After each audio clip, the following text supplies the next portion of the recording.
আজকালকের ছেলেরা বই নিয়ে আর বসে না, গুগলে সার্চ করিয়া পড়ে। ওরে একালের মেয়েরা কোরআন হাদিস ধরে না, আমার কেশবপুরের মেয়েরা কোরআন হাদিস পড়ে না, টিকটকে ভিডিও ওরা করে, কথা কয় না।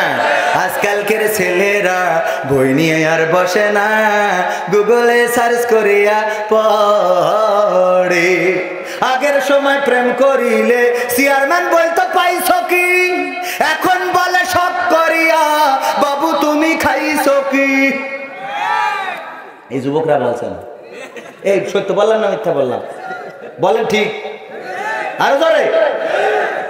আগের সময় প্রেম করিলে চাচা বলতো পাইছো কি, এখন বলে সব করিয়া বাবু তুমি খাইছো কি। লজ্জা শরম নাই আইলাম কোন জামানাই, লজ্জা শরম নাই আইলাম কোন জামানাই, ভবিষ্যৎ দেখি অন্ধকারে। আজকালকের ছেলেরা বই নিয়ে আর বসে না, গুগলে সার্চ করিয়া পড়ে। নতুন করে হইছে চালু এ আবার কোন ট্রেন্ড, পরিচয় করাই দেখি এ আমার গার্লফ্রেন্ড।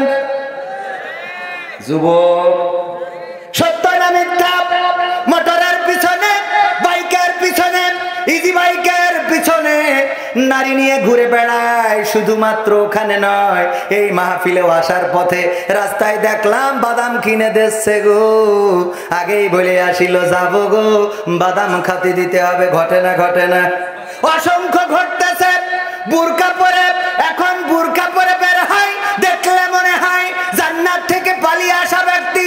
আমার আমির হামজা ভাইয়ের কথা, বুরকা পরে এমন সুন্দর সুন্দর বুরকা উঠেছে, দেখলি মনে হয় চোখ দুটো বেরোয় থাকে, আর মনে হয় আরে আগের তে বিয়ে না করলে। কথার কথা।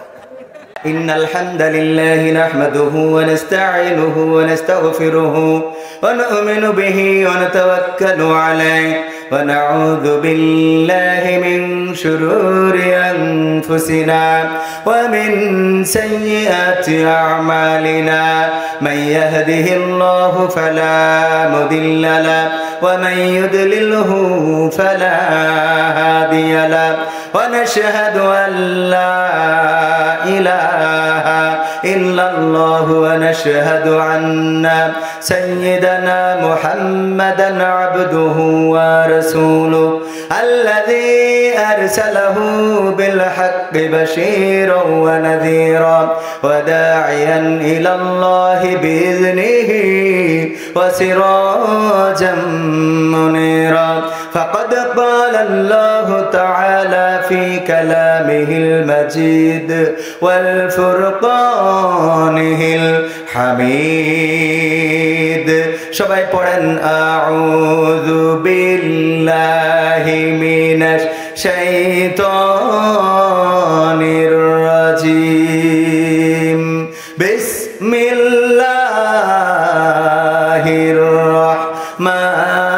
রাহমানির রাহিম।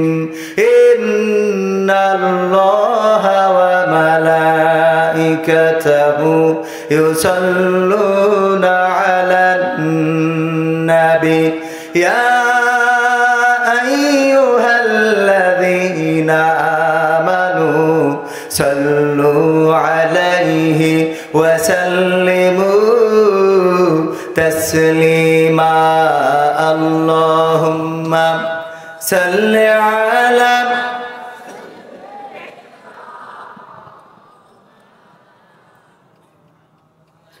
ওয়া আলা আলি সাইয়্যিদিনা। এসো হে রাসূল,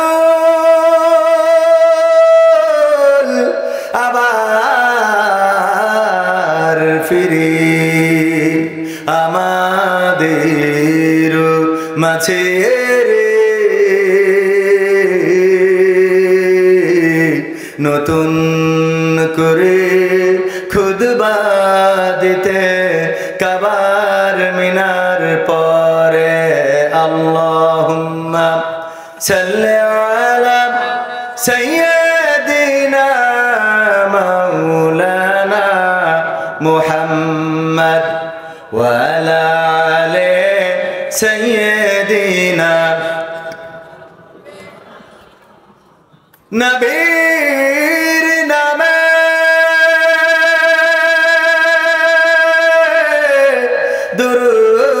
দুরূদ শরীফ পড়িবে যে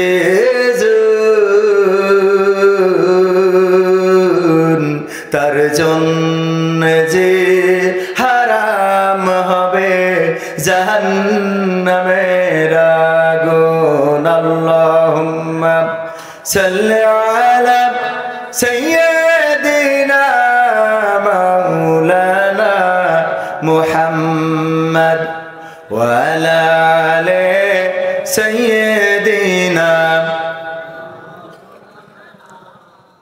দাড়িতে সুন্নাত টুপিতে সুন্নাত পোশাকেও সুন্নাত আছে পাথরের আঘাত খাওয়া সেটা যে সুন্নাত কেন মনে হয় না তোমার কাছে কেন মনে হয় না তোমার কাছে ঠিক না বেঠিক নবীর প্রেমে তুমি দাওয়াতে তাবলীগ ধারণ করেছ বুকে সেই তুমি আজ কেন জুলুমের প্রতিবাদে আওয়াজ তোলো না মুখে নবীর প্রেমে তুমি দাওয়াতে তাবলীগ ধারণ করেছ বুকে সেই তুমি আজ কেন জুলুমের প্রতিবাদে আওয়াজ তোলো না মুখে মেসওয়াক করো তুমি রোজ প্রতিদিন মেসওয়াক করো তুমি রোজ প্রতিদিন সেখানেও সুন্নাত আছে পাথরের আঘাত খাওয়া মাঝে মাঝে জেলে যাওয়া সেটা যে সুন্নাত কেন মনে হয় না তোমার কাছে কেন মনে হয় না তোমার কাছে মিলাদুন নবীতে বড় সোচ্চার তুমি নাকি দেখানো লোক সেই তুমি জানলে না আমার রাসূল ছিলেন সফল রাষ্ট্রনায়ক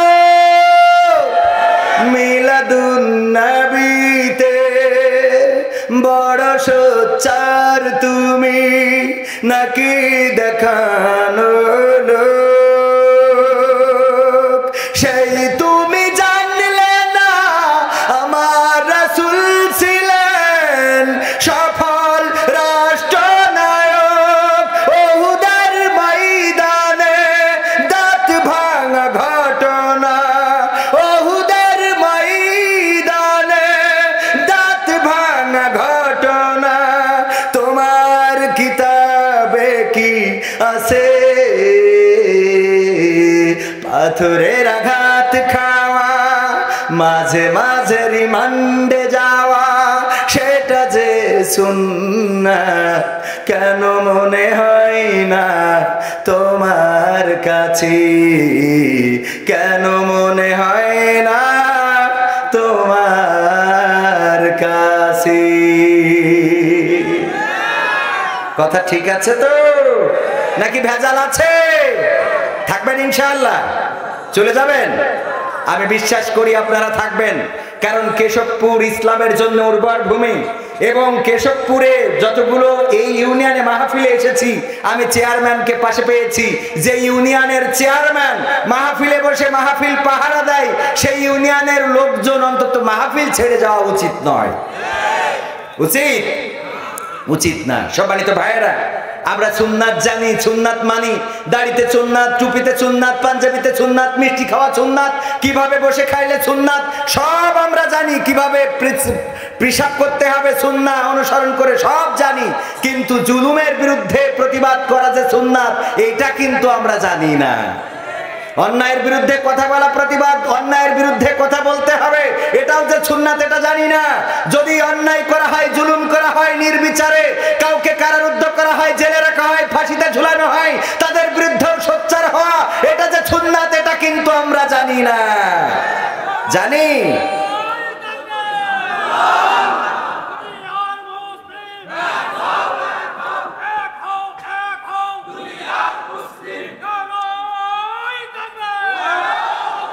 আমি ভূমিকায় বলে রাখতে চাই, কয়েকদিন আগে দেখেছি রাজপথে আমার পুলিশের উপরে আক্রমণ হয়েছে। দেখেছেন আপনারা? প্রশাসনের ভাইয়েরা তারা সরকারি দায়িত্ব পালন করে। সরকারি দায়িত্ব পালন করার জন্য সরকার যতটুকু বলে ততটুকুই তারা করে। আর এটা করতে যে সেই প্রশাসনের গায়ে হাত তোলা, এটা অন্তত আমরা মেনে নিতে পারি না। এটার বিরুদ্ধে প্রথমে আমি প্রতিবাদ জানাচ্ছি। যারা পুলিশকে হত্যা করেছে, হয়তোবা নিরপরাধ পুলিশটাই ওই দিন আক্রান্ত হয়েছে। যেই পুলিশটা কাউকে মারে না, যেই পুলিশটা কাউকে আক্রমণ করে না, যেই পুলিশটা হয়তো আইন যদিও আছে আইনে, তারপরেও চিন্তা করে আরেকজন কষ্ট পাবে, ব্যথা পাবে, সুতরাং তার গায়ে হাত উঠাবো না, এই মানুষটাই বা এই প্রশাসনের ভাইটাই হয়তো ওই দিন মৃত্যুবরণ করেছে বা শহীদ হয়েছে। আল্লাহ তাকে ক্ষমা করুন। পাশাপাশি বলতে চাই, আজকেও গার্মেন্ট শ্রমিকদের পরে গুলি ছোড়া হয়েছে এবং গার্মেন্ট শ্রমিক নিহত হয়েছে। অথচ বাংলাদেশের শিল্প কলকারখানা বলতে গার্মেন্টসটাই সবচেয়ে বড় শিল্প। বলেন ঠিক না বেঠিক? সেই গার্মেন্ট শিল্পের যারা সেই শিল্পের সাথে জড়িত, এই শ্রমিক যারা সকালবেলা ঘুম থেকে ওঠে, সূর্যোদয়ের সময় কাজে লিপ্ত হয়, আর সূর্য অস্ত চলে যায়, তারপরে সারাটা দিন মাথার ঘাম পায়ে ফেলে দুইটা পয়সার জন্য পরিশ্রম করে, তারা তাদের ন্যায্য অধিকার আদায়ে যদি রাস্তায় নামে, তাদের অধিকার নিশ্চিত করতে হবে। তাদের উপরে গুলি ছোড়া, এটা অন্তত আমরা মেনে নিতে পারি না। সাধারণ জনগণের তাদের অধিকার নিশ্চিত করতে হবে। প্রশাসনের উপরে আক্রমণটাও আমরা মানব না, কিন্তু সাধারণ জনগণের উপরে বুলেট চালানো হবে এটাও আমরা মানতে পারি। কারণ বঙ্গবন্ধু বলে গিয়েছে, আমার টাকায় কেনা অস্ত্র আমার দিকে তাক করা হবে। এটা অন্তত আমরা বঙ্গবন্ধুর দেশের মানুষ হিসাবে মানতে পারি না, মানতে পারি। সুতরাং গার্মেন্ট শ্রমিকদের পরে হামলা মামলা না চালিয়ে তাদের ন্যায্য অধিকার যেন দেয়। বড় লোকেরা সব সময় ভালো থাকে, উপরের তলায় থাকে, টাকা মারলেই অনেক কিছু হয়ে যায়, আর যত পিষ্ট হয় গরিবেরা, দুঃখীরা। বলেন ঠিক না বেটি? এই জন্যে ইসলামের পথেও সারাটা জীবন ছিল গরিব দুঃখীরা, কারণ ইসলাম গরিব দুঃখীদের সম্মান, তাদের অধিকার নিশ্চিত করার জন্য ইসলাম এসেছে। বলেন ঠিক না বেটি? আল্লাহর নবী যখন দাওয়াত দিয়েছেন, ক্ষমতাবান ছিল আবু জাহেল, আবু লাহাব, উতবা, সাইবা, মুগিরা, ওরা কেউ ইসলাম কবুল করে নাই। কিন্তু উমাইয়ার গোলাম ছিল বেলাল রাদিয়াল্লাহু তাআলা আনহু, ইসলাম কবুল করে শত নির্যাতন সহ্য করেছে। বলেন ঠিক না বেঠিক? খাব্বাব, খুবাইব যত গরিব দুঃখী ছিল, রাতের অন্ধকারে রাসূলের কাছে সেদিন শিখে যেত, কোরআন শিখে যেত, ইসলাম শিখে যেত, আর তাদেরকে নির্যাতন করা হতো। সুমাইয়া রাদিয়াল্লাহু তাআলা আনহাকে শহীদ করা হলো। আম্মার ইবনে ইয়াসির, আম্মারকে কষ্ট দেয়া হলো। আম্মারের চোখের সামনে ইয়াসির রাদিয়াল্লাহু তাআলা আনহুকে দুটি পায়ে দড়ি বাঁধা হলো, আর দুই দিকে দুইটা উটের সাথে দড়ি বাঁধা হলো, আর দুইটা উট দুই দিকে প্রচলিত করা হলো। দুই উট যখন দুই দিকে চলে গেল, সন্তানের চোখের সামনে বাবা দ্বিখণ্ডিত হয়ে গেলেন।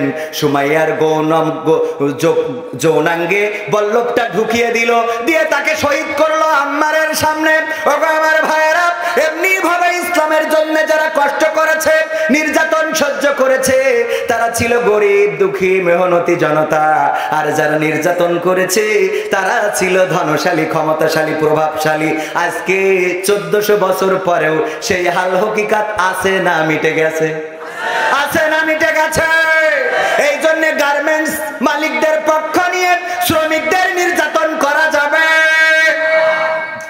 যাবে না। এটা হলো আমার প্রথম কথা। দ্বিতীয় কথা যেটা বলতে চাই সেটা হলো আমার চেয়ারম্যান পাশে বসা, চেয়ারম্যানদের পরে চোরাগুপ্তা হামলা হচ্ছে, দেখেছেন আপনারা? রংপুরের মিঠাপুকুরের একজন চেয়ারম্যানকে কুপিয়ে নৃশংসভাবে হত্যা করা হয়েছে। আমার পাশে একজন চেয়ারম্যান বসে আছে, তিনি জনগণের ভোটে নির্বাচিত, জনগণের ম্যান্ডেট নিয়ে ক্ষমতায় এসেছে, সুতরাং তাকে সুযোগ দিতে হবে। অন্যায়ভাবে চোরাগুপ্তা হামলা চালিয়ে কোন জনপ্রতিনিধিকে হত্যা করলে আমরা প্রতিবাদ করব না, এটা হতে পারে, কারণ এটা আমাদের রক্তের সাথে মিশে আছে। আমরা প্রতিবাদ করেই 1952 সালে ভাষা এনেছিলাম, আমরা প্রতিবাদ করেই 1971 দেশ এনেছিলাম। আমরা প্রতিবাদ করব না তো কারা করবে? ঠিক না বে ঠিক? আমাদের যশোরের গদখালির নাম শুনেছেন না? কয়েকদিন আগে গদখালির একজন চেয়ারম্যান শাহজাহান সাহেব, উনি ট্রেনের ধাক্কায়, কয়েকদিন আগে মনে হয় একদিন আগে, গত পরশুদিন ট্রেনের ধাক্কায় ইন্তেকাল করেছেন। জানি না এই ইন্তেকালের পিছনের কারণটা কি। কেউ বলছে যে হয়তোবা উনি ওনার ডিপ্রেশন থেকে আত্মহত্যা করে থাকতে পারে, অথবা কেউ পরিকল্পিতভাবে হত্যা করে থাকতে পারে, অথবা অ্যান অ্যাক্সিডেন্ট, ট্রেন এসেছে উনি টের পান নাই, ধাক্কা লেগে নিহত হয়ে থাকতে পারেন। যেভাবেই হত্যা হোক, মারা যাক, আত্মহত্যা হোক, আমরা আসলে অনাকাঙ্ক্ষিত মৃত্যু কামনা করি। সুতরাং চেয়ারম্যানদেরকে আমি বলবো যে সচেতন থাকবেন, সাবধান থাকবেন, কারণ এই দেশকে কলুষিত করার জন্য এই দেশের নয় বাইরের ষড়যন্ত্র লেগে আছে। আমাদের এই দেশটাকে রক্তাক্ত করার জন্য, আমাদের দেশের স্বাধীনতা সার্বভৌমত্বটাকে দূরে সরিয়ে দেওয়ার জন্য এই দেশের মধ্যে হানাহানি, খুন, রাহাজানি লাগানোর জন্য বিদেশি চক্রান্ত ষড়যন্ত্র আছে। সুতরাং এগুলো বজ্র কণ্ঠে শুধু নয়, শক্ত হাতে প্রতিবাদ করার সময় এসেছে। কোন রামবামদের ইচ্ছা মতো দেশ চলবে এটা হতে পারে? এটা হতে দেয়া হবে? তৃতীয় কথা যেটা বলতে চাই, যে সময় এখানে উপস্থিত হয়েছি, ফিলিস্তিনে রক্ত ঝরছে, বোমা হামলা করছে, ফিলিস্তিনের রাষ্ট্রদূত দুঃখ করে বলেছেন ফিলিস্তিনের মতো একটা দখলদারিত্ব যেই দেশটা দখল করে নিয়েছে ইসরায়েল, এই পরাধীন দেশের রাষ্ট্রদূত হওয়ার চেয়ে যদি ঘরের বারান্দায় স্বাধীন দেশের নাগরিক হয়ে জুতাকালি করতে পারতাম, সেটা আমার জন্য ছিল সম্মানের। প্রথম আলোর সাক্ষাৎকার, রাষ্ট্রদূত সাক্ষাৎকার দিয়েছে, চিন্তা করেন কতটুকু কষ্ট থেকে বলেছেন যে এই রাষ্ট্রদূত হওয়ার থেকে আমি যদি আমার ঘরের বারান্দায় বসে জুতাকালি করি সেটাও সম্মানের। আহারে, এই ফিলিস্তিনের স্বাধীনতা সার্বভৌমত্বকে ভুলুণ্ঠিত করা হচ্ছে, তাদের উপরে নির্বিচারে বোমা হামলা করা হচ্ছে। এই ইসরায়েলের শকুনেরা তারা বিমান হামলা করছে, রাতের অন্ধকারে হামলা চালাচ্ছে। সবচেয়ে নিকৃষ্ট উদাহরণ হলো হামলা করার পরে যেখানে হাসপাতালে চিকিৎসা দেওয়া হয়, সেই হাসপাতালে এই ইসরায়েলের নিকৃষ্ট নরাধমেরা হামলা চালিয়ে প্রমাণ করে দিয়েছে তারা মানবতার পক্ষের নয়, তারা মানুষ নয়, তারা জাহেল, তারা সত্যিকার অর্থেই ইসলাম এবং মানবতার দুশমন বলে টেক্কেরা। এদের বিরুদ্ধে কথা বলাটা আবার একদল পছন্দ করে না। এরকম একদল আলেম আছে না নাই? রুটি খাওয়া আলেম। এই আলেমগুলো বলে ফিলিস্তিনের যেহেতু সামর্থ্য নয়, সুতরাং তারা কেন যুদ্ধে লিপ্ত হবে? তো তাইলে ফিলিস্তিনের সামর্থ্য নাই বলে ইসরায়েল যা ইচ্ছা তাই করবে, এটা মেনে নেওয়া যাবে? এটা মেনে নেওয়া যাবে? আমি ওই আলেমদেরকে বলতে চাই, কোন বিবেক দিয়ে এই কথাগুলো বললেন? অথচ ফিলিস্তিনের এই হত্যাকাণ্ডে 9,000-এর বেশি মানুষ মরেছে, যার মধ্যে 4,000 ছিল নিরপরাধ। তাদের পক্ষে কথা বলার মতো দুঃসাহস হয় না। আপনারা কথা বলেন ইসরায়েলের সুরে, আমেরিকার সুরে, দাদাবাবুদের সুরে। সুতরাং প্রমাণ হয়ে যায় আপনারা আলেম নয়, আপনারা ইসলামের পক্ষের নয়, আপনারা ইসলাম এবং মানবতার দুশমন। এই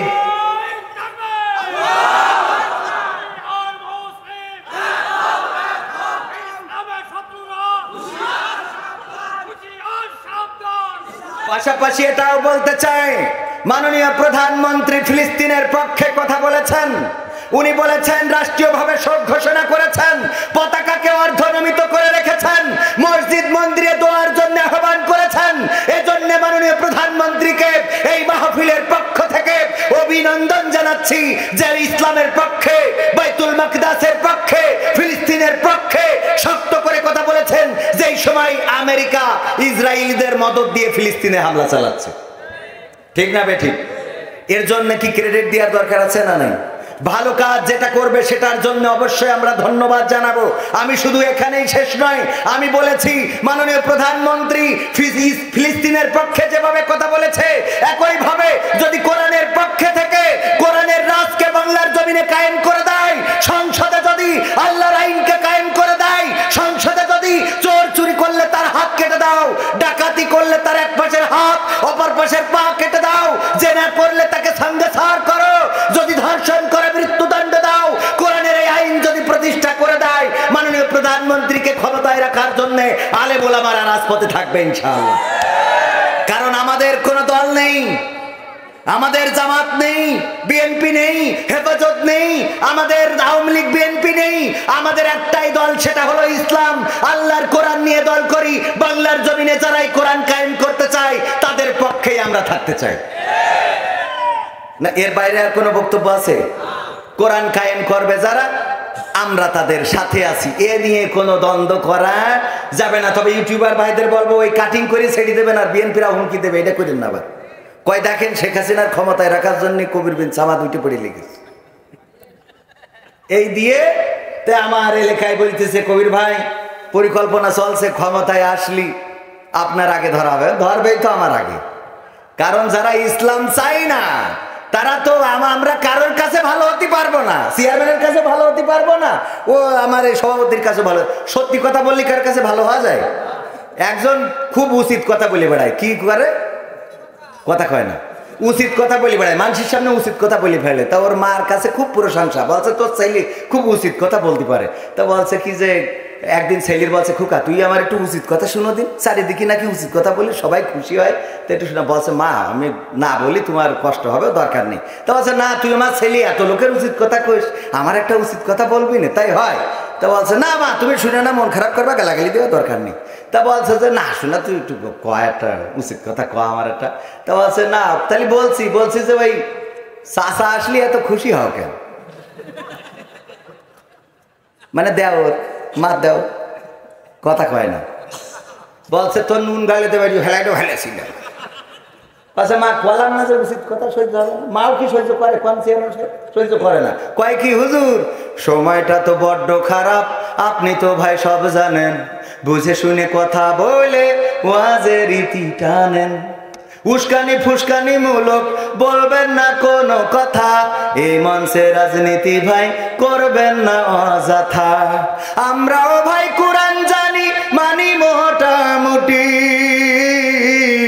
ঝামেলাতে থাকি মাঝে মাঝে নিয়ে ভোটাভুটি, মক্তবেতে শিখেছিলাম আলিফ বা তা সা, কোরআন হাদিস মোটেও জানি না এমন কিন্তু না, তাই রাজনীতি চলবে না ও হুজুর, রাজনীতি চলবে না, তাই রাজনীতি চলবে না ও ভাই, রাজনীতি চলবে। এবার কয় হুজুর শোনেন, আমরা একদম কোরআন পড়তে পারি না তা কিন্তু না, কোরআনও পড়তে পারি, সব কিছু পড়তে পারি, শুধুমাত্র আমি আপনার একটু বুঝাই কই, সে আবার খুঁজে বের করতে হবে। দেখেন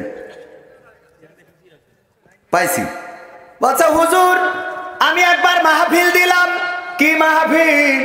অনেক বড় একটা ওয়াজ মাহফিল, সেখানে ঢাকাতে একটা হুজুর আনিলাম, সেই হুজুরি ওয়াজ করিল কত মধুর সুর, কবরেতে গেলে পাবো 70,000 হুর, আছে না নাই? ও মুখ হুজুর ওয়াজ করে কত মধুর সুর, কবরেতে গেলে পাবো 70,000 হুর, অনেক দোয়া আছে পড়লে কোটিতে সওয়াব, সারা জীবন পাপ করিলেও পেয়ে যাব মাফ, বাপ দাদার নাজাত দিতে করেছি 40, আমার বেলায় 4টা গরু গোয়াল ঘরে পোষা, আমিও ভাই কিছুটা জানি মানি না তা না, ছোটবেলায় শিখেছিলাম আলিফ বা তা সা, তাই রাজনীতি চলবে না ও হুজুর, রাজনীতি চলবে না, তাই রাজনীতি চলবে না ও ভাই, রাজনীতি চলবে। এবার বলছে হুজুর শোনেন, আপনি মনে করছেন আমরা ইসলাম মানি না? না মানি। আমি বললাম মিলাদ করি কিয়াম করি যাই বাবার মাজারে, হয়তো একটু বিড়ি টানি কেশবপুরের বাজারে। হ্যাঁ, মিলাদ করি কিয়াম করি যাই বাবার মাজারে, হয়তো একটু বিড়ি টানি কেশবপুরের বাজারে। হয় না পড়া থাকি তখন নিদে, কিন্তু হুজুর বিশ্বাস করেন আল্লাহর কিরে হয় না কাজা, নামাজটা 2 ঈদে। বোঝা গেছে? ফজরের নামাজ হয়, তারপরও আর একটা ঝামেলা করে। কি করে জানেন চেয়ারম্যান সাহেব? আপনিও অবাক হয়ে যাবেন। ওই চাঁদ দেখতে গেল, তো চাঁদ দেখতে যাওয়ার পরে চাঁদ তো আকাশে মেঘলা, তেমন দেখতে পেলাম না। কলম চল বাড়ি চল, যেইতে দেখ পানে টিভি খাটা পারে। টিভি খাটাইছি, দেখি বলছে যে আগামীকাল ঈদুল আজহা জানাজার নামাজ হবে। কে নামাজ? আমি কাছে মরে শেষ আছে না নাই? ফজর নামাজ হয় না পড়া থাকি তখন নিদে, কিন্তু হুজুর বিশ্বাস করেন আল্লাহর কিরে হয় না কাজা, নামাজটা 2 ঈদে। নিয়মিত চেষ্টা করি পড়তে জুম্মা নামাজ, সেদিন শুধু হয় না পড়া যেদিন থাকে কাজ। 3টা জুম্মা করলে কাজা মুসলিম থাকে না, এই হাদিসটা ভালো করে আমার আছে জানা। তাই রাজনীতি চলবে না ও হুজুর, রাজনীতি চলবে না, তাই রাজনীতি চলবে না ও ভাই, রাজনীতি চলবে। এবার বাচ্চা হুজুর শোনেন, আরো বলি, এই কুরআন আমি পড়ি, আমার ভাই পড়ে, আমার বাপ পড়ে, আমার দাদা পড়ে, আমার নানা পড়ে, আমার বউ পড়ে, বিটার বউ পড়ে, কিন্তু জিহাদ মিহাদ কোথায় আছে দেখিনি কোনখানে। দরগা পীরের মাজার আমার অনেক বেশি টানে বাবা, অনেক বেশি টানে। আছে না নাই? জিহাদ কোথায় আছে এই কোরআনে খুঁজে পাইনি। কেন পাইনি? কেন পাইনি? বোঝায় না কেন? কথা কয় না কেন পাইনি? উদাহরণ দেবো। আব্দুল্লাহ আলামিন ভাই বলিল, আমি আপনাদের এর আগেও বলেছি, মনে থাকার কথা। আব্দুল্লাহ আলামিন ভাই বলছে যে এক মসজিদে ইমাম ছিল খুড়া, কি আর মুসাল্লি ছিল একটা কানা, অল্প চোখে কম দেখে, তাই মানুষ কানা বলে। তো দুইজনে ক্রিকেট খেলা দেখছিল, বলছে এবার ইন্ডিয়ার ভারত যে খেলা হচ্ছে, ইন্ডিয়ার ভারত তো এক দেশ, তাহলে ইন্ডিয়ার পাকিস্তান বা এই যে বিশ্বকাপ খেলা আছে, এর মধ্যে ইন্ডিয়া সবচেয়ে ভালো খেলছে, ইমাম সাহেব বলতেছে, আর ওই দল বলতেছে না সবচেয়ে ভালো খেলছে ওয়েস্ট ইন্ডিজ। কয় ওরে না, ইমাম সাহেব বলছে খুড়া মানুষ তো, বলছে ওরে ইন্ডিয়া ভালো খেলছে, একটাও হারেনি। আর ওই মুসাল্লি কানা ও বলছে তুমি করলি হবে না, ও তোমার খেলছে ভালো ওয়েস্ট ইন্ডিজ। দুইজনে তর্ক, হঠাৎ করে আজান হয়ে গেছে মাগরিবের, বলছে বাদ দাও চলো নামাজ পড়িয়ে আসি। নামাজে যেই ইমাম সাহেব সূরা ফাতিহার সাথে সূরা মিলাই কিরাত তেলাওয়াত করতেছে, ওয়া কানা মিনাল কাফিরিন। কানা বলছে হুজুর তো জমের খারাপ। তর্ক করলাম ক্রিকেট খেলা নিয়ে, আর মসজিদি নামাজের মধ্যে কয় কানা মিনাল কাফিরিন, আমি কানা কাফের। এ কোন ধরনের হুজুর যে নামাজ দিয়ে আমার ঝাড়তে হবে? যাক আজকে মাফ করে দিলাম, এরপরে যদি কোনোদিন বলে ওই দিন ধরবো। তো আবার যেদিন একদিন তেলাওয়াত করেছে ওয়া কানা মিনাল কাফিরিন, কানা বলছে হুজুর আগের দিন মাফ করে দিলাম, আপনি ইমাম, আপনার পড়ার ক্ষমতা আছে, আমার কোনো আপত্তি নাই গো, কিন্তু আল্লাহ আমার লুকমা দেওয়ার তো ক্ষমতা দিয়েছে। সামান্য ক্রিকেট খেলা নিয়ে আপনি 2 দিন করে বললেন কানা কাফের। না, এটা মানলাম না। আমি আজকে আপনার নামাজের মধ্যে লুকমা দিচ্ছি গো, আল্লাহু আকবার, ওয়া খুড়া মিনাল ফাসিকিন। আমি কানা কাফের হইলে তুমি খুড়া ফাসে। তাহলে বোঝা গেছে কিরাম বোঝা বোঝে। জিহাদ মিহাদ কোথায় আছে? আরো যদি বলি, মালয়েশিয়া থেকে একজন মান নিয়ে গেছে মালয়েশিয়ায় বেড়ানোর জন্য, তো ভাই থাকে দেশে, ওই মা মালয়েশিয়ায় মরে গেছে, তো মালাই ভাষায় লিখে দিয়েছে মাতা সুডা মেনেঙ্গাল, মা সুডা মেনেঙ্গাল। এটা লিখে দিয়েছে যে যাতে কোনো একজনের কাছে যায়, ভাই গেলি মালয়েশিয়ায় থাকে, বুঝাই দেবে যে মা সুডা মেনেঙ্গাল মানে মা মরে গেছে। এখন ও কারোর কাছে না যেয়ে ওই সিটি নিয়ে যেয়ে পাতাকপি নিয়ে হচ্ছে আর গাছে মা সুডা মেনেঙ্গাল, মা সুডা মেনেঙ্গাল। ওরে আনন্দ। তো পাশে একজন মালয়েশিয়ায় ছিল প্রবাসী, ও আবার ভুঁই আটকাচ্ছে, যে ধান ওইখানে যায় স্প্রে, কারেন্ট পোকার জন্য স্প্রে করতেছে। ও বলছে কি গাচ্ছিস? তা বলছে ভাই মালয়েশিয়াতে ছুটি দিয়ে একটা চিঠি পাঠাইছে, লিখে দিয়েছে মা সুডা মেনেঙ্গাল বা মাতা সুডা মেনেঙ্গাল। তা বলছে যে তোর এর মানে জানিস? তা বলছে না। তা বলছে তাই করছিস কি? বলছে গান বানাই গাচ্ছি, খুব ভালো লাগতেছে। তা বলছে তোর মা কনে? বলছে মালয়েশিয়া নিয়ে গে, বলছে ওখানে মরি গে। ওই সেইটা লিখে দিয়েছে যে মা সুডা মেনেঙ্গাল। আল্লাহ, কান্না আসবে না? আসবে না? তার মানে চিঠিটা বুঝলি ধরা খাবে, না বুঝা পর্যন্ত কি? এই জন্য যখন এই মালটা বোঝে তখন ওর মধ্যে ভরে, কথা কয় না। যতক্ষণ বোঝে না ততক্ষণ কয় হুজুর চালান সারা রাত। আর যেই বুঝে ফেলে সেই কয়ে এই লাইন ঘুরে দিয়েছে। আসলে কি লাইন ঘুরাইছে না এর মধ্যে আছে? কথা কয় না। তা আসতে করছেন কে? ভয় করছে চেয়ারম্যান ধরে নিয়ে যাবে? আরে না, ভোট দিস আমরা না, পাগলামো করলে হয়? ভোট দিয়ে চেয়ারম্যান বললাম করে নিয়ে যাবে, মাহফিলেও আসতে হবে, মন্দিরেও যেতে হবে, দুই জায়গায় আঞ্জাম দেওয়া লাগবে, তা না হলে হবে না। সব দিক ঠিক রাখতে হবে, আমাকে ঠিক না রাখলে ভোট দেবে কিনা? হ্যাঁ, রাত্রি নুবা ওই 57 মিনিটই 47টে দিন চলে যাচ্ছে, হবে না? হবে? সব সময় সবকিছু হয় না, একটু ভেবে চিন্তে চলতে হবে। সমাজ খুব খারাপ অবস্থা, দেশের অবস্থাও খারাপ, আমেরিকার অবস্থাও খারাপ, ভারতের অবস্থা, বিশ্বের অবস্থায় খারাপ। এখন প্রতিটা দেশের একটু ওই সেই বানরের মতো করে চলতে হবে। জানেন বানর কিরাম? একজন খাতি দিচ্ছে, তা ও ধরি নিয়ে আগে পাশাই নেচ্ছে, তারপর খাচ্ছে। যাই খাতি দেয় ও ধরি নিয়ে আগে পাশাই নেয়, তারপরে খায়। তো একজন বলছে এ কোন ধরনের বিয়াদব বানর? যাই খাতি দেওয়া আছে পাশের বসে, ভাই রাগ করিন না, ও আসলে মনের দুঃখে এটা করতিস কেন? তা বলছে একজন রাজশাহীতে আইলো, রাজশাহীর আম ওই দেশে আটি শুদ্ধ খেয়ে ফেলিল, পরে আর বেরোচ্ছিল না। তো এখন তাকে মাপ নেয় যে বেরোবে কিনা দেখিনি, তারপরে যেই খাবো। বিষয়টা বোঝেননি? এই জন্যই যে যা করবেন সব মাথায় রাখবেন, আপনি যা যতটুকু করবেন তার প্রাপ্য বুঝে পাবেন না পাবেন না? বুঝিয়ে দিবেন কে? এই জন্য মাপ নিয়ে খাওয়ার দরকার আছে না নাই? বাড়াবাড়ি করবো, জেলে থাকবো না, পাকামো পয়সা। কথা ঠিক আছে তো? তাহলে কি আলোচনায় যাব? আমি তো এখন শুরু করিনি, এবার শুরু করব।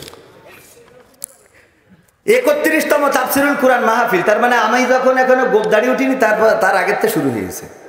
ঐতিহাসিক এই তাফসিরুল কুরআন মাহফিলের শ্রদ্ধাভাজন প্রধান অতিথি আমাদের চেয়ারম্যান সাহেব, নাম কই? নাম দিন, দেখছেন এরা কত বড় খাটার, দেখছেন? আপনার নাম দিন, তাও আপনি আইছেন। আল্লাহ, আমার নাম না দিলে আসতাম আমি? পাশে একটা মাহফিল আছে, নাম দিনই বলে যাইনি, পরে বন্ধ হয়ে গেছে। কি ওরে না, এই জন্যই বন্ধ হয়নি, এমনি বন্ধ হয়েছে। তো যাই হোক, আমার চেয়ারম্যান সাহেব উপস্থিত আছেন। এছাড়া আমার আগে আলোচনা করেছেন আমার প্রিয় ভাই, অনেক সুন্দর আলোচক, আমার থেকে ভালো আলোচক, বাড়ির কাছে বাড়ি বলে আপনারা একটু আগে উঠাই দিয়েছেন, জনাব তাওহিদুল ইসলাম ভাই। আর আমার পরে আলোচনা করবেন বিশিষ্ট ইসলামী চিন্তাবিদ, ঢাকা থেকে আগত হাফেজ হজরত মাওলানা মিজানুর রহমান আজাদি সাহেব, উনি অপেক্ষায় রয়েছেন। এছাড়া স্টেজে আছেন অনেক গণ্যমান্য ব্যক্তিবর্গ, আছেন আমাদের পরিচালক মহোদয়। আমি কোরআনের হাফেজদের মাথায় পাগড়ি পরাতে আমার লজ্জা লাগে, এই জন্য বলছিলাম যে আমাকে না প্রধান মেহমানকে দিয়ে পড়াবেন, কারণ ওরা কোরআনের হাফেজ আর আমি সেই কোরআনটা ভালো করে পড়তেও পারি না, এর থেকে অজ্ঞতা আর আছে বলেন? তো এই জন্যে তারপরেও অনেক সাহস করে পাগড়ি পরাইতে হইলো, কারণ যেহেতু দাওয়াত নিয়েছি আমাদের অনেক কাজ করতেই হয়। ভারতে গেলাম, ওয়াজ করতেছি, কেউ কোনো কথা কয় না, চুপচাপ শোনে। আমি আমাদের আব্দুল সালাম যুক্তিবাদী ভাইয়ের বললাম যে ভাই সামনে ওয়াজ করতেছি, কোনো শ্রোতা কোনো কথা কয় না, কোনো সাউন্ড নেই, আমিনও বলে না, সুবহান আল্লাহ বলে না। বলছে ভাই ভারতের শ্রোতাদের একটা দায়িত্ব হইলো কি, যে টাকা দিয়ে হুজুর আনিছি, তা আমরা বলবো কেন? এই জন্য ওরা বলে না, যা বলার নিজে বলে নিতে হয়। ওরা টাকা দিয়ে বাংলাদেশ থেকে হুজুর নিয়ে যেয়ে তে আপনি বলবেন যে নারায় তাকবীর আল্লাহু আকবার, ও বলবে না, নিজে নারায় তাকবীর, আবার নিজে বলতে আল্লাহু আকবার। টাকা দিয়ে হুজুর নিয়ে আসি, বলবো কেন? তো এই জন্য টাকাতে নিয়ে আসে, পাগড়ি পরাতে বললি পাগড়ি পরাইতে হবে, যদি তাজবি দিতে বলে দিতে হবে, যদি গান গাতি বলে গাতি হবে, যদি ওয়াজ করতে বলে করতে হবে। টাকা তুলতে বললেও কথা কয় না। ও এইটা কতি ভয় লাগছে যে যদি চাই ভাই কোনো অসুবিধা নেই। তো তারপরেও আলহামদুলিল্লাহ আল্লাহ রাব্বুল আলামিন আমার সামনে যাদেরকে উপস্থিত করেছেন, আল্লাহ বাছাইকৃত মানুষদেরকে এখানে এনেছেন, আমার কলিজার টুকরা যুবক ভাইরা, যাদের এনার্জি আছে অনেক বেশি, এই জন্য বসে না, দাঁড়াইই শোনে এবং শেষ করেই যাবে ইনশাআল্লাহ। আমি পর্দার অন্তরালে মা এবং বোনেরা, মাইকের আওয়াজ যারা শুনছেন, সবাইকে আনুষ্ঠানিকভাবে সালাম জানাচ্ছি, আসসালামু আলাইকুম ওয়া রাহমাতুল্লাহ। আমরা আল্লাহর শুকরিয়া আদায় করি যে মহান রব্বুল আলামিন আমাদের আজকে এখানে আসার এবং বসার তৌফিক দান করেছেন। মহান রবের শুকরিয়া আদায় করে বলছি আলহামদুলিল্লাহ। আল্লাহর রহমত ছাড়া, আল্লাহ রব্বুল আলামিনের করুণা ছাড়া এখানে আসার এবং বসার ক্ষমতা আমাদের কারো আছে? আল্লাহ রব্বুল আলামিন যদি না চাইতেন এখানে কেউ এসে বসতে পারতাম না। আল্লাহ যাদেরকে বাছাই করেছেন সেই মানুষগুলো এখানে আসতে পেরেছেন, যাদেরকে বাছাই করেন না তারা এখানে আসতে পারেন না। আল্লাহর রহমতটা কেমন দরকার। আজকেও একটা ঘটনা পড়ছিলাম, টাইটানিকে চড়ার জন্য 1912 সালে একজন দিনমজুর অনেক করে কষ্ট করে টাকা জমিয়েছেন, তারপরে টিকিট কিনেছেন, টাইটানিকে করে ভ্রমণ করবেন। হঠাৎ করে ওনার ছেলেকে কুত্তায় কামড়িয়েছে এবং জলাতঙ্ক রোগ হয়েছে। এই কারণে ডাক্তার বলেছে আপনি এই ছেলেকে নিয়ে আপনার ঘরে বন্দি থাকতে হবে, আপনি কোথাও যেতে পারবেন না, কারণ অভিভাবক তো নাই। এই জন্য সেই ব্যক্তিটি টাইটানিকে চড়তে পারে নাই, টাইটানিকে চড়ে নাই। বারবার ছেলেকে বকাঝকা করতো, যদি তোমাকে কুত্তায় কামড় না দিত তাহলে আমি তো টাইটানিকে চড়তে পারতাম। আহারে আমার সৌভাগ্যটা হলো না। আমি প্রথম দিনেই টাইটানিকের একজন সঙ্গী হতে চেয়েছিলাম, একজন যাত্রী হতে চেয়েছিলাম, কিন্তু যখন এই টাইটানিক বিধ্বস্ত হয়ে গেল, ধ্বংস হয়ে গেল, শত শত মানুষ মারা গেল, তখন ওই লোকটা আল্লাহর কাছে নিজের শুকরিয়া জ্ঞাপন করলো, আহারে ওগো স্রষ্টা, তোমার রহমত যদি ছেলেটার জলাতঙ্ক রোগ না হতো তাইলে আজকেও আমি টাইটানিকের যাত্রী হয়ে মারা যেতে পারতাম। বোঝা গেছে আল্লাহর রহমতটা কেমন। কোনো না কোনো ভাবে আল্লাহ যদি চান আপনাকে সেভ করবেন, আর আল্লাহর রহমত যেদিন বঞ্চিত হয়ে যাবেন ওই দিন আর সেভ হবে না। হঠাৎ করে নারকেলের তলা দিয়ে যাচ্ছেন, নারকেল গাছের নিচ দিয়ে যাচ্ছেন, ডাব একটা পড়লো মাথার উপরে, মাথা ফেটে গেল, হাসপাতালে নিলেন সদরে, না এখানে হবে না, নিয়ে গেল ঢাকায়। সেখানে যাওয়ার পথে ফেরিতে উঠার পরেও নেটওয়ার্ক চলে যেতে পারে না। ওগো আমার ভাইরা, এই জন্য আল্লাহ যাদেরকে বাছাই করেছেন, যাদেরকে আল্লাহ রাব্বুল আলামিন কোরআনের জন্য কবুল করেছেন, তারা এখানে আসতে পেরেছেন। আমার যুবকেরা এসেছে, তরুণেরা এসেছে, কিশোরেরা এসেছে, মুরব্বীজনেরা এসেছে, জনপ্রতিনিধি এসেছে, আওয়ামী লীগের লোক এসেছে, বিএনপির লোক এসেছে, জামাত, হেফাজত, জাসদ, বাসদ, যে যে দল করেন না কেন, আল্লাহ যাদেরকে কোরআনের জন্য কবুল করেছে তারা এসেছে। আর যাদেরকে কোরআনের জন্য কবুল করে নাই তারা এই সামিয়ানার নিচেই থাকতে পারবে। ওগো আমার ভাইরা, এই জন্য আমরা যতটুকু সময় থাকবো, আল্লাহ রাব্বুল আলামিন বলেছেন ওয়াইযা কুরিয়াল কুরআনু ফাসতামিউ লাহু ওয়া আনসিতু লাআল্লাকুম তুরহামুন।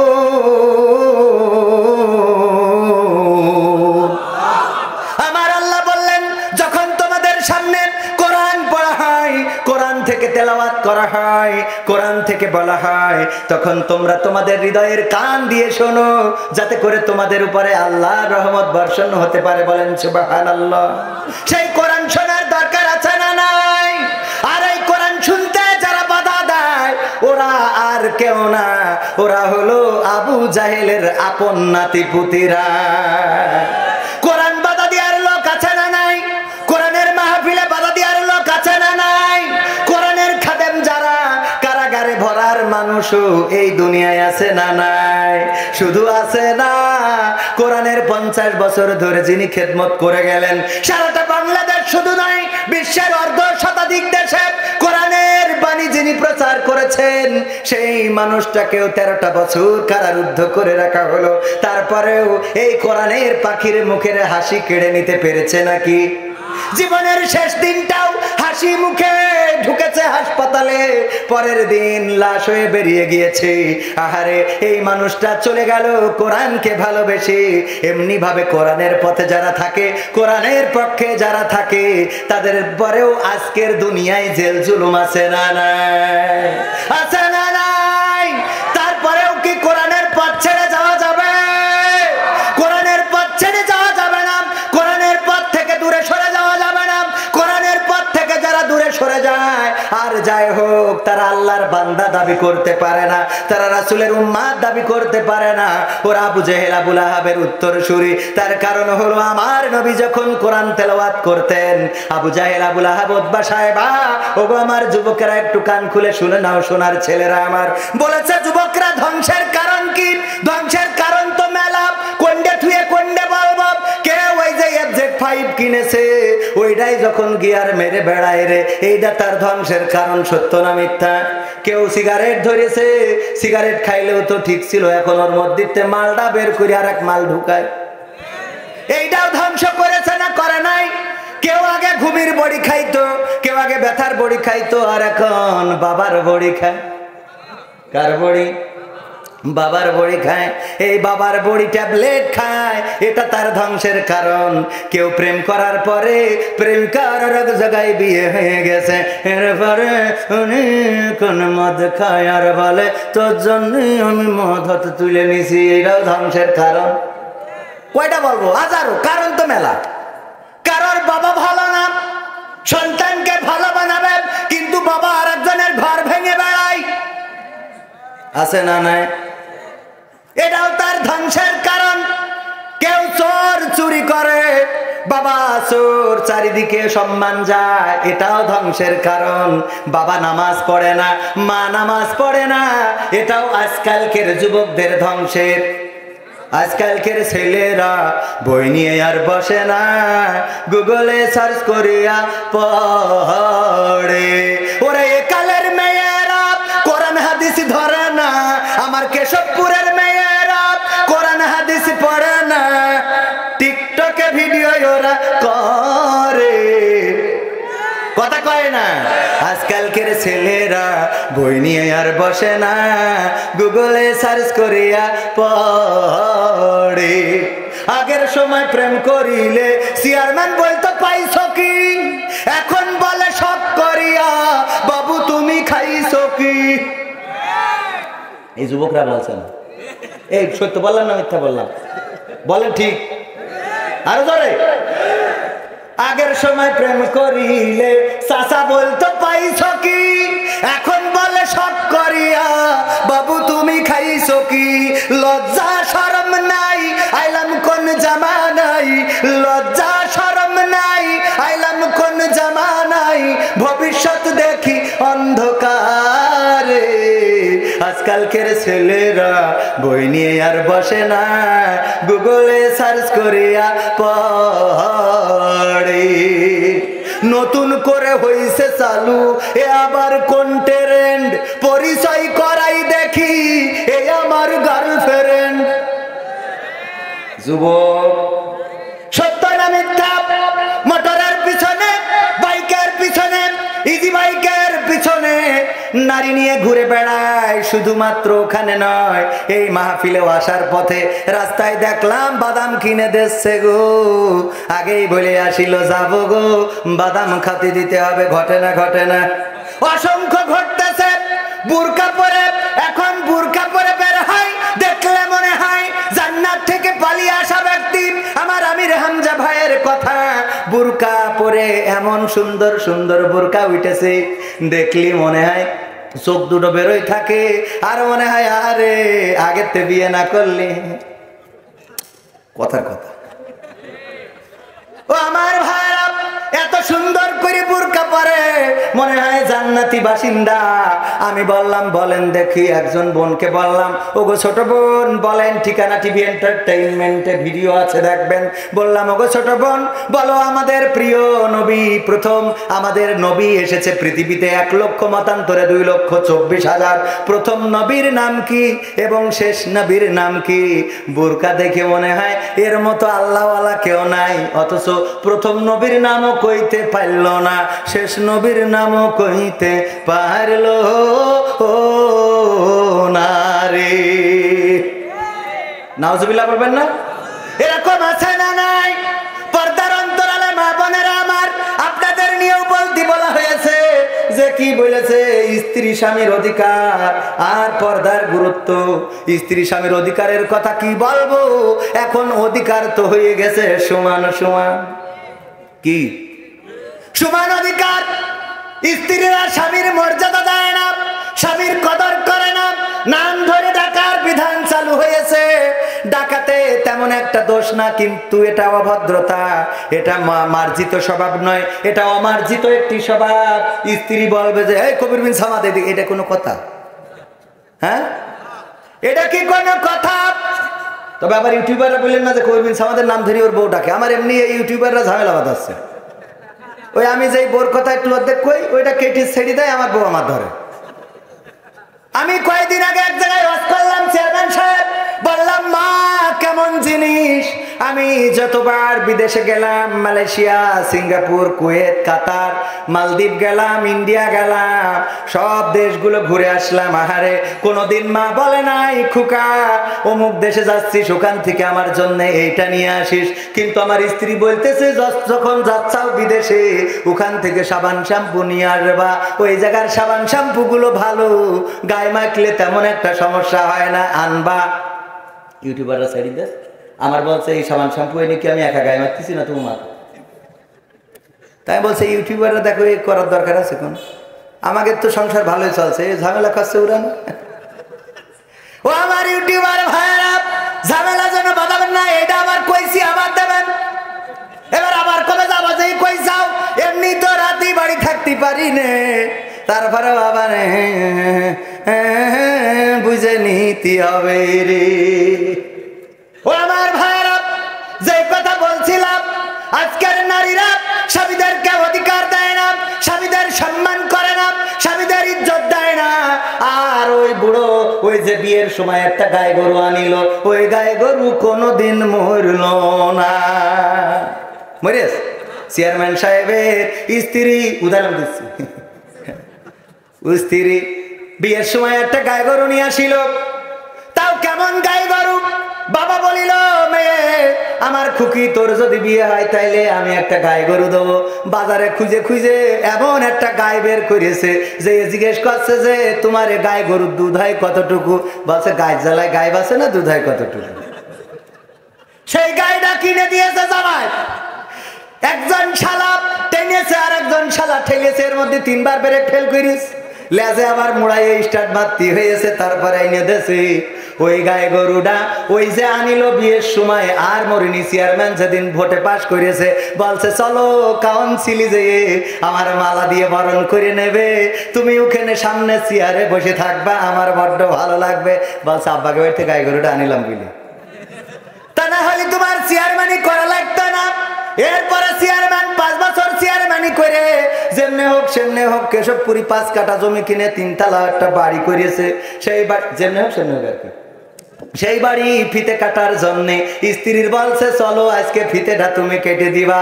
স্ত্রী বলছে আমি আব্বাকে বাড়িতে গরুটা আনিলাম বুঝলে, তা না হলে এই ফিতে কাটতি আজকে হতো না। এরপরে চেয়ারম্যান একটা 4 চাকার গাড়ি কিনেছে যে মোটরসাইকেল রিস্ক হয়ে যায়, 4 চাকার গাড়ি কিনে স্ত্রীকে বলছে যে পাশে বসো, আমি তোমার নিয়ে একটু ইউনিয়ন পরিষদটা ঘুরে বেড়াবো, এই ইউনিয়নের লোকজনের দুঃখ দুর্দশা দেখে বেড়াবো। বলছে আব্বাকে বাড়িতে গায়ে গরুটা আনিলাম বলে গাড়িটা হিস। এরপরে আরো কথা আছে, যেদিন জান্নাতে যাবে আমার মন বলে চেয়ারম্যান যখন বলবে বেগম তুমিও পাস আমিও পাস, চেয়ারম্যানের গায়ে ধাক্কা দিয়ে বলবে আব্বাকে বাড়িতে গায়ে গরু আনিলাম বুঝলে। বুঝলেন? এই গায়ে গরু আর মরল। এরা মা বোন যদি থাকেন, ও আমার মা বোনেরা, আল্লাহর নবী বলেছেন ওই নারী জান্নাতে যাবে না সে যদি নামাজিও হয়, রোজাদারও হয়, পরহেজগার হয়, ইবাদত পূজারী হয়, ইবাদত বান্দেগীকারী হয়, আল্লাহ রাব্বুল আলামিনের জন্য যদি রাতের পর রাত ইবাদত করে কাটিয়ে দেয়, তারপরেও যদি সে খোটা দানকারী হয়, তাইলে সে জান্নাতের সুঘ্রাণ পাবে না। বলেন নাউজুবিল্লাহ। এমন নারী কেউ হবেন না। আমার মা বোনেরা স্বামীদেরকে সম্মান করবেন, ইজ্জত দিবেন। যখন বাড়িতে আসে সারাটা দিন কাউন্সিলের কত কাজ, চেয়ারম্যান কত সালিশ, কত মিটিং, কত বিচার, কত কিছু করা লাগে। এরপরে সন্ধ্যেবেলা বাড়িতে আসার পরে ঘ্যানোর ঘ্যানোর ঘ্যানোর ঘ্যানোর আছে না নাই? এরপরে যদি সেই ঘ্যানোর ঘ্যানোর সঙ্গ না দেয় তাইলে বলে তুমি আমার কেয়ার করো না, তোমার সাথে ঘর করবো না রে। আছে না নাই? বুঝে চলতে হবে। আপনার স্বামী কষ্ট করে, কত পরিশ্রম দুই ছেলে বারবার বলে আব্বু পচা আম্মু ভালো। কি বলে? আব্বু পচা আম্মু ভালো। অথচ আমার দুটো সন্তানের জন্য এই রাত্রে বাড়ি যাব, আগে দেখবো কোন দোকানটা খোলা আছে, সেই দোকান থেকে আমার সন্তানদের জন্য সকালে ঘুম থেকে উঠে যেন তারা দেখে আব্বু কিছু এনেছে। সেটা না করে বাড়ি যায় না, মাঝে মাঝে কল্পনা করেও কান্না চলে আসে, আহারে যেদিন পৃথিবী ছেড়ে চলে যাব, অন্ধকার কবরে পাড়ি জমাবো, যেই দিন আমার লাশটা পড়ে থাকবে। আমার আব্বাও তো একদিন মারা গিয়েছিলেন মাহফিল করে ফেরার পথে, আর ফেরেন নাই, চিরজনমের মতো বিদায় নিয়েছে। আমার সন্তানেরাও একদিন আমার মরা মুখটা দেখবে, আর তাদের জন্য সকালবেলা ঘুম থেকে উঠে কোনো উপহার পাবে না, লাশটা কবর দিবে, আর কোনোদিন আব্বা বলে কাউকে ডাকতে পারবে না। এই সন্তানের ব্যথা নিয়ে চলি, তারপরেও সন্তান আব্বুকে পচা বলে, কারণ হলো আব্বু সারাদিন সন্তানকে সময় দিতে পারে। ও আমার মায়েরা বোনেরা, এই জন্য বুঝে চলবেন স্বামী কত কষ্ট করে, সারাটা দিন পরিশ্রম, মাঠে খাটে, কারেন্ট পুকায় ধান কেটে দিচ্ছে, ওর মাথা কি ঠিক থাকার কথা না? কথা কয় না? গরু হারাই যাওয়ার পরে আপনারা জানেন, ছেলে জিজ্ঞেস করেছে, গরু খুঁজে বেড়াচ্ছে, ছেলে বলছে আব্বা কি হয়েছে? বলছে ভাই বলিস না, গরু হারাই গেছে। ভাই বলিস না? বাড়ি এসে মার সাথে বলেছে, মা আব্বা আমার ভাই ডেকেছে। এটা কি সহ্য করা যায়? তাও মানুষের সামনে। আমার এক বান্ধবী নিয়ে যাচ্ছিলাম, তার সামনে বলছে ভাই বলিস না, গরু হারাই গেছে। যখন বাড়ি ফিরেছে স্ত্রী বলছে, তোমার কি মাথার স্ক্রু ঢিলা হয়ে গেছে নাকি? সন্তানকে কেন বলিস যে আব্বা গরু হারাই গেছে? বলছে মা তুই বকিস না, গরু হারালি মাথা ঠিক থাকে না। মা তুই মাথা কি ঠিক থাকে? আসলে ঠিক থাকে না। সারাটা দিন পরিশ্রম, খাটাখাটনি, তারপরে দ্রব্য মূল্যের যে দাম, আলু কিনতে যেয়ে বেকায়দা অবস্থা, পেঁয়াজ কিনতে যেয়ে চোখ জ্বলা শুরু হয়ে যাচ্ছে, মরিচ কিনতে যেয়ে এত ঝাল লাগতেছে যে পায়খানায় যেও মনে হচ্ছে। আরে সবকিছুর দাম বেশি। 500 টাকা নিয়ে আজকেও বাজার করতে গেলাম, চেয়ারম্যান বাজার হলো আধা প্যাকেট। আমি এক দোকানদারের বললাম যে বাজার 500 টাকা শেষ, আধা প্যাকেট বাজার হইলো। 500 টাকায় কি হয়? 500 টাকায় কি হয়? এই অবস্থার মধ্য দিয়ে আপনার জন্য এত কষ্ট করে গো। আপনারা এর আগেও শুনেছেন, ওই যে পুরানা মার্কেটে যত জুতা বিক্রি হয়, কোন জুতা পুরানা মার্কেটে যে জুতা বা জামার দোকানে যান, কোন নারীদের জামা পাবেন না, কোন নারীদের কাপড় পাবেন না, কোন নারীদের জুতা পাবেন না, কোন মেয়ের জুতা পাবেন না, মেয়ের জামা পাবেন না, থ্রি পিস পাবেন না, সব দেখবেন পুরুষদের। একবার আমাদের একজন বক্তা জিজ্ঞাসা করেছিল, ওগো ভাই এখানে সব দেখি পুরাতন মার্কেটে পুরুষদের, শুধুমাত্র কি মসজিদ থেকেই জুতা চুরি করা হয় এই জন্য নাকি অন্য কোনো কারণ আছে? ওই দোকানদার বলল, ভাইরা ওগো আমার হুজুর আপনি জানেন না, এই দুনিয়ায় যত পুরুষ আছে তারা নিজেরা পুরানো জুতা কিনে পায়ে দেয়, কিন্তু নিজের স্ত্রী কিংবা কন্যা সন্তানকে পুরানো জুতা কিনে কখনো পায়ে পরাইয়ে দেয় না। দিয়েছেন কোনোদিন? না, দেয় না। স্ত্রীর জন্য কষ্ট করে, সন্তানের জন্য কষ্ট করে। সুতরাং ওগো আমার মায়েরা বোনেরা, স্বামীদেরকে সম্মান করবেন, স্বামীদেরকে ইজ্জত দিবেন। আল্লাহর নবী বললেন, ওগো নারীরা শুনে নাও। আল্লাহর নবী বললেন, ওগো নারীরা শুনে নাও, ওগো আমার মহিলা সাহাবীরা শুনে নাও, ওগো আমার মহিলা উম্মতেরা শুনে নাও। আমি যদি কোনো মানুষদেরকে বলতাম, ওগো মানুষেরা তোমরা মানুষ হয়ে মানুষকে সিজদা করো, তাহলে বলতাম, ওগো নারীরা তোমরা তোমাদের স্বামীদেরকে সিজদা করো। বোঝা গেছে সম্মানটা কতটুকু? আর বোঝানো লাগবে? এবার গেল আমার মা বোনেরাও বলবে, হুজুর খালি স্বামীদের অধিকারের কথা বলছে, আর আমাদের যে পাচনি দিয়ে ঠেঙা ইডা কিরা কবে? এরম পুরুষ আছে না নাই? খাটাস, কিছু না কইতেই মা শুরু করে দেয়, চেয়ারম্যানও সালিশ করে বেড়ায়। এই স্বামী স্ত্রীর সাথে খুব খারাপ বাজে আচরণ করে, এরকম মানুষ আছে না নাই? আসতে বলবেন না, আছে না নাই? আপনার ডানে বামে নেই, তাই তো নাকি?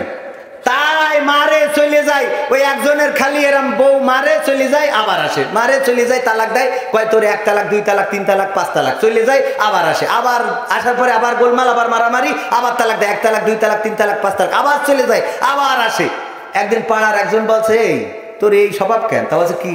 তা বলছে ও দেখি প্রায় তোর 3 তালাক 4 তালাক 30 তালাক করে দেয়, চলে যায়, আবার আসিস, ঘটনা কি? বলছে ওর কথা শোনে কিনা, মানে মাতি এমন টক করে ফেলেছে, মানে এমন কায়দা করে ফেলেছে যে ওর তালাকেও আর কোনো টক নেই।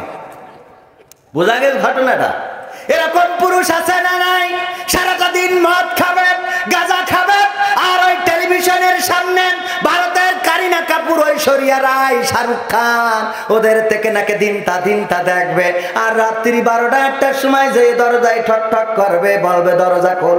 দরজা খুলতে দেরি হয়ে যাবে, দরজায় লাথি কষবে, দরজা ভাঙবে, তারপরে যে স্ত্রীকে পিটাবে। ওগো আমার পুরুষেরা শুনে নেন, আল্লাহর নবী বলেছেন, যদি কোন স্ত্রীকে অন্যায় ভাবে প্রহার করে আর ওই স্ত্রী যদি ক্ষমা না করে দেয়, ওই স্ত্রী যদি বিচারের কাঠ গড়ায়, আল্লাহর আদালতে বিচার দাখিল করে, আমি নবী বলে দিচ্ছি, আমি ওই স্ত্রীর পক্ষ নিয়ে ওই স্বামীর বিপক্ষে দাঁড়াবো। আর আল্লাহ রাব্বুল আলামিন, আল্লাহর নবী যার বিপক্ষে চলে যাবেন তাকে জান্নাত দিবে নাকি? বরং এই স্বামীটা জাহান্নামী হয়ে যাবে। সুতরাং স্ত্রীকে মারা যাবে না, তাদেরকে পিটানো যাবে না, তাদেরকে অসম্মান করা যাবে না, তাদেরকে ইজ্জত দিয়ে কথা বলতে হবে। আল্লাহর নবী স্ত্রীদের সম্মান দিতেন। আল্লাহর নবী স্ত্রীদের কেমন ভালোবাসতেন, যেই গিলাসটাই আল্লাহর নবীর স্ত্রীরা পানি খেতেন, যেই খানটাতে পানি খেতেন মুখ লাগায়ে, আল্লাহর নবী সেই গিলাসটা নিয়ে সেইখানেই মুখ লাগায়ে পানি খেতেন। আম্মা আয়েশা বলছেন, শুধু তাই নাই, এমনও হয়েছে আমি যদি কোনো সময় গোশতের হাড্ডিটি চিবিয়ে রেখে দিয়েছি পাত্রে, আল্লাহর নবী সেই হাড্ডিটা নিয়ে আরেকবার চিবিয়েছেন। আমি বলেছি, ওগো নবী, আপনি কেন এই হাড্ডিটা নিয়ে আবার চিবান? আল্লাহর নবী বলেছে, দেখো এতে করে মহব্বতটা পয়দা হয়, এতে করে মহব্বতটা বেড়ে যায়। আল্লাহর নবী যদি তার স্ত্রীর চিবানো হাড্ডিটা চিবাইতে পারে, তার স্ত্রী যে গ্লাসে পানি পান করেছে, যেখানে মুখ লাগিয়ে, সেই জায়গায় যদি পানি পান করতে পারে গো, আপনি কেন এইটা করতে পারেন না? কারণ হুজুর করবো কি, আমার স্ত্রী ওই গোবর দিয়ে মশাল দিয়ে এসে তারপর কয়লা নিয়ে এমনি এমনি ডলে, এমন ডলা, ও পানি খালি মনে হয় ও পাত্রই তো খাবো না। ওরে ভাই, তুমিও কেমন? সারাদিন যে বিড়ি সিগারেট টানো, মুখের কাছে সুসর গন্ধ সহ্য করা যায়, কিন্তু তোমার মুখের গন্ধ সহ্য করা যায় না রে। আছে না নাই? আমাদের একজন বরিশালের টিচার ছিল স্কুলে, আকিস কলেজিয়েট স্কুলে বললো, একদিন তার এক ভাবি বলতেছে, ওর কাছে নাকি অভিযোগ করেছে ওর ভাই, চাচাতো ভাই, যে দেখ তোর ভাবি আমার একটু কিস করতে দেয় না, বাংলাটা বুঝে নেন। এইবার বলেছে, ভাবি তুমি নাকি ভাই? হ্যাঁ। তা বলছে, ওর একটা সত্যি কথা বলি, দাও রাগো, ওর পাশার কাছে মুখ নিয়ে যাবে, কিন্তু মুখের কাছে না। আর কত বলবো? এরকম আছে না নাই? এই গাঞ্জাখোর, বিড়িখোর, সিগারেটখোর, আপনাদের বলি পরিবর্তন হতে হবে। আপনারা দয়া করে মুখটাকে নষ্ট করবেন না। আল্লাহর কাছে ইবাদত কবুল হওয়ার জন্য হালাল খাদ্য ভক্ষণ করা পূর্ব শর্ত। কিন্তু বিড়ি এত খাওয়া খান যে দোয়া করবেন, ফেরেশতা তো দোয়া শুনবে কি? আগের তে চলি গেছে দূরি, যে তুই আগে দোয়া করি না, তারপরে এসে বসবো। আমাদের আওলাদের রাসূল আনোয়ার হোসেন তাহিরি জাবেরি আল মাদানি, উনি বলতেছে, চট্টগ্রামের মানুষ যখন ঝগড়া করে, গোলমাল করে, ফেরেশতারা তখন কান্দেতে দূরে সরিয়ে যায়, যে এত জোরে ওরা কথা বলে, ওদের ভাষা কিছুই বোঝে না, কয় ঝগড়া থামা, তারপর খাতা নিয়ে এসে বসবানি। তো এই জন্য যারা মদ খায়, গাঁজা খায়, ফেন্সি খায়, সিগারেট খায়, অন্যায় কিছু খায়, আরো যেসব পানীয় আছে এইগুলো খায়, ওরা যখন দোয়া করে মুখ থেকে দুর্গন্ধ বেরোইতে থাকে গো। আর এই দোয়া কবুল তো হয় না, কারণ ফেরেশতারা কবুলের জন্য কি বলবে, ওরাই তো গন্ধের জন্য দূরে সরে যায়। ওগো আমার যুবকেরা, এই জন্যই বিড়ি খাওয়া, সিগারেট খাওয়া ছেড়ে দিতে হবে। রাজি আছেন? কথা কয় না, মানে এইবার হবে না। এইটা আজকেও একজনের বললাম আমাদের বাজারে, বলছে বাপ হচ্ছে না কেন? বলছে মাঠে ঘাটে কাজ করি বেড়াইতে, না খালি এনার্জি পাইনি। ওরে বাবা, মাঠে ঘাটে কাজ করি বেড়াই চাচা, না খালি এনার্জি, বুঝতে পারছেন আর কি? আরে আমার চাচার কত কষ্ট হচ্ছে। শোনেন, কষ্ট হলে আস্তে করি একটু হেঁটে আসবেন, তবে আপনারা না। চাচার একটু ছুটি দিলাম, কারণ অনেক সময় কষ্ট হয়ে যায়, মুরব্বী মানুষ বসে থাকতে কষ্ট হয় না, হয় না? আমার আল্লাহ রাব্বুল আলামিন যুবকদের জন্য যে আয়াতটা পড়েছিলাম মনে আছে? কোন আয়াত? সূরা ইমরানের 104 নম্বর আয়াত। আল্লাহ বললেন, ওয়াল তাকুম মিনকুম উম্মাতুন ইয়াদউনা ইলাল খায়র ওয়া ইয়া'মুরুনা বিল মা'রুফ ওয়া ইয়ানহাউনা আনিল মুনকার। আল্লাহ রাব্বুল আলামিন বললেন, তোমাদের মধ্যে এমন একটি দল অবশ্যই থাকা দরকার, অবশ্যই থাকা প্রয়োজন, যারা সৎ কাজে আদেশ দেবে এবং অসৎ কাজে বাধা প্রদান করবে। এই দল থাকার দরকার বলছেন কি? এই দল থাকার দরকার বলছেন কে? আর সেই দলে থাকলে যদি কেউ বলে রাজাকার, আমাদের কোনো অসুবিধা আছে? যদি সেই দলে থাকলে যদি কেউ বলে মৌলবাদী, আমাদের কোনো অসুবিধা আছে নাকি? কারণ পৃথিবীর লোক যে যাই বলে বলুক, আমার আল্লাহ যেন খারাপ না বলে রে। আল্লাহর কাছে ভালো হওয়ার দরকার আছে না নাই? কোরআনের সাথে যারা করবে দ্বন্দ্ব, তাদের সাথে কবু হবে না আপোষ। জেল জুলুম হলেও হবে, জেল জুলুম হলেও হবে, বিবেকের কাছে তবু রব নির্দোষ। আমার রবের কাছে রব নির্দোষ, মহান প্রভুর কাছে রব নির্দোষ। কোরআনের সাথে যারা করবে দ্বন্দ্ব, তাদের সাথে কবু হবে না। কোরআনের কথা যারা বলে যায় আজ, তাদের দমাতে কত ফন্দি। কাউকে ধরে নিয়ে দিচ্ছে ফাঁসি, কাউকে রেখেছে আজ বন্দি। এত আস্তে ভয় করে? কথা সত্য, ভয় করবে কেন?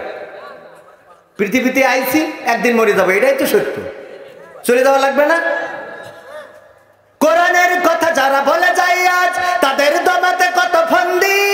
কাউকে ধরে নিয়ে দিচ্ছে ফাঁসি, কাউকে রেখেছে আজ বন্দি। হক কথা বললেই জ্বলে জায়গা, কোরআনের কথা সইতে পারে না। হক কথা বললেই জ্বলে জায়গা, কোরআনের কথা সইতে পারে না। জানি না তাদের আমাদের পরে কেন এত আক্রোশ। জেল জুলুম হলেও হবে, জেল জুলুম হলেও হবে, বিবেকের কাছে তো রব নির্দোষ। আমার রবের কাছে রব নির্দোষ, মহান প্রভুর কাছে রব নির্দোষ। কোরআনের সাথে যারা করবে দ্বন্দ্ব, তাদের সাথে কবু হবে না। কোরআনের কথা আজ বলতে গেলে আসছে বাধা কত ভাবে। কোরআন প্রেমিকেরা হাতে রেখে হাত সামনে এগিয়ে যাবে। হক কথা বলতে করি না কো ভয়, জীবনের বিনিময়ে আনবো বিজয়। হক কথা বলতে করি না কো ভয়, জীবনের বিনিময়ে আনবো বিজয়। বুকে আছে শক্তি, অন্তরে আছে সাহস। কথা কয় না? সাহস কি আছে? সাহস আছে, খেলা হবে। সাহস যদি থাকে, খেলা হবে। হবে? কথা করছেন না তুমি? ওরে সাহস!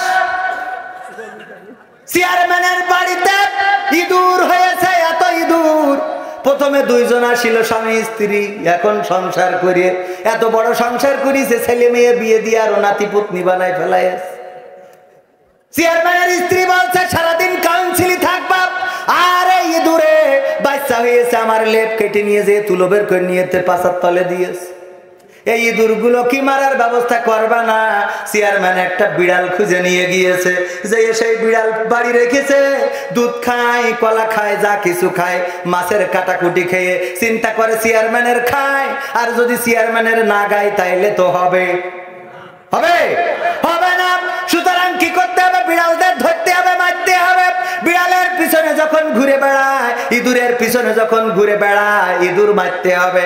ইঁদুরের পিছনে ঘুরে ইঁদুররা বললো এ তো বেকায়দা অবস্থা, এতদিন তো ভালোই ছিলাম গো, এখন আর আবার কেন এই আমেরিকা আমাদের ধরলো? নাও এদের বিরুদ্ধে আন্দোলন শুরু করে দিতে হবে। পোস্টার লাগালো, ব্যানার লাগালো, জনসমাবেশ হবে। একদিকে কি সমাবেশ, ওই যে বড় সমাবেশ, আর একদিকে শান্তি সমাবেশ। এই আন্দোলন শুরু করে দিলে পোস্টার লাগায় বলল যে সবাই একত্রিত হও। ইঁদুররা রাত 12টার পরে চেয়ারম্যান সাহেবের রান্নাঘরের সেন্সাইডের উপরে বিশাল একটা গণসমাবেশ হবে, সবাই আসবা। আসার পরে প্রধান অতিথি বলছে খেলা হবে। বলছে বিড়াল আমাদের তাড়াচ্ছে, মারতেছে, ধরতেছে, এখন কি করা যায় বলো? ইঁদুরদের মধ্যে কিছু ইয়াং ইঁদুর ছিল, বলছে কোনো কথা নেই, ডাইরেক্ট বিড়ালের মেরি ফেলবো। বলছে মাতৃ যদি হয় তাইলে তো পরিকল্পনা করতে হবে কি করা যায়। একজন বলছে হুজুর আমার কথা হইলো যে আমরা সবাই মিলে বিড়ালের ধরবো, তাইলে বিড়াল কোনো দিকে যেতে পারবে না, আমরা সংখ্যায় মেলা, ও তো একজন ধরে মেরি ফেলবো। বলছে তালি বলো কিডা কনে ধরবা ধরবারে। একজন বলছে হুজুর আমার নামটা লেখেন, আমি ল্যাস্টেনি ধরবো। কি ধরবে? ল্যাস টেনে ধরবো, আমার নামটা লেখেন। ওর নাম লেখা হয়ে গেল যে একজন ল্যাস টেনে ধরবে, আল্লাহ কবুল করে নাও। তারপর আর একজন হাত তোলেন, কিরা হাত তুলবেন? বলছে হুজুর আমি হাত তুললাম, আমি পিছনের বাম পাশের ঠ্যাং টেনে ধরবো। আরেকজন বলছে হুজুর তাইলে আমি পিছনের ডান পাশের ঠ্যাং। আরেকজন বলছে আমার নাম লেখেন, আমি সামনের বাম পাশের ঠ্যাং। আরেকজন বলছে আমার নামটাও লেখেন, আমি সামনের ডান পাশের ঠ্যাং। এই ঠ্যাং ম্যাং সব ভাগ হয়ে গেল। এবার বলছে আর কিরা কোনে ধরবা বলো? আর কেউ কোনো কথা বলে না, বলে না। এবার প্রধান অতিথি বলছে তাইলে খেলা হবে কিভাবে? খেলা কিভাবে হবে? কিভাবে খেলা হবে? কারণ গ্লাস ধরলে, ঠ্যাং ধরলে, পা ধরলে, কিন্তু যেখানে ম্যাও ম্যাও করে ওখানে কিডা ধরবে রে? বুঝা কি গেছে?